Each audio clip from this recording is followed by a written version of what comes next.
All right, this next tip is really helpful for being able to organize your inbox and making it easier once you archive things. So we've talked about up to this point, if I want to take this email, let's say these three emails, and click on them and apply the label Don and then apply. I can do that so that when I archive, they're going to go to all mail and Don, and they will leave my inbox. But what we want to talk about is how do you get these these labels to automatically apply. Okay? And so I'm going to go here and I'm going to remove these labels so that they're just here. So now what I can do is I'm going to go in and click on an email that I want to automatically add a tab.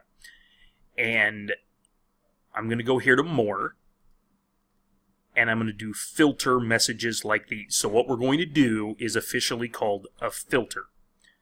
Okay, I'm going to do a filter messages, like I can do all of a variety of things, and you can mess around with this. The easiest ones are from a particular name. So I know that if I get one from this person, I want to do something with it. Okay, so I'm not going to fill out anything else here. I'm going to create a filter with this search, and you'll already know that there are 3 matching messages. So I'm going to go ahead before I forget it and select this. And now I've got some options. I can skip the inbox. You'll never see it. I don't recommend that at all. I have some emails that come in that I don't need to see them unless somebody asks about them. I do it with those. I wouldn't do that as a rule. You can mark it as read, you can star it. Here's the one that's probably most commonly used. Apply the label. And in this case, I say Don. I can forward it, delete it. If there's somebody you're getting emails from and you've tried to unsubscribe, you can actually go in and just delete that. You'll never, you can skip the inbox and then delete it if you want to. And then I'm going to do create filter. And so now you'll notice I didn't do anything. That labeled these as Don, even though I didn't physically do it. I'm going to also, at the same time, I'm going to send an email to this account, and I'll show you what happens. It's going to come from the Donald Sturm account, and we'll see how long it takes here. And there you go. So it came in new, it automatically tagged it as Don. So the nice thing is now, these, if I hit archive, these are going to go into all mail, they're going to go into the label Don, and then they're going to be removed from the inbox. Let's use this one as an example.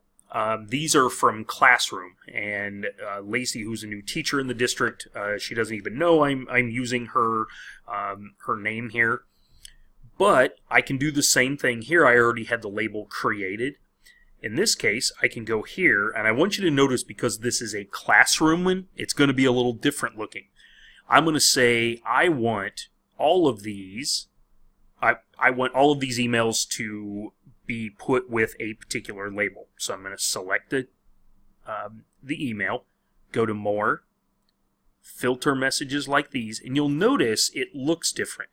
That's because even though it has her name, this is actually the email address. Okay?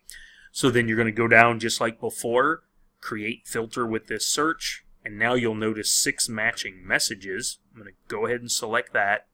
But now what I want to do is apply the label, but I don't have a label yet. So if I go here and choose label, and I do new label, I can do the same thing as I do before. So in this one, I'm going to just put Classroom. And I'm going to do create.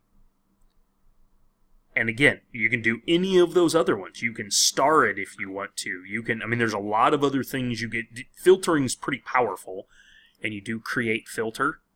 Now, what you'll notice is all of my inbox and the emails in the inbox have a label to them. At least one label. Some of them have more than one. If I go up here, and this box, which is select all, and I hit archive, it cleans my inbox everything went into all mail or is always in all mail, but now I have 6 in Classroom. I have, and this one represents emails that I have not yet read. And so I can go through, and now I've organized my inbox pretty quickly. And so think about those labels. If it's a principal, if it's, district stuff. So if you get something from the district office staff, you can start labeling those so that they are easy to find. So again, hopefully that little tip helps as well.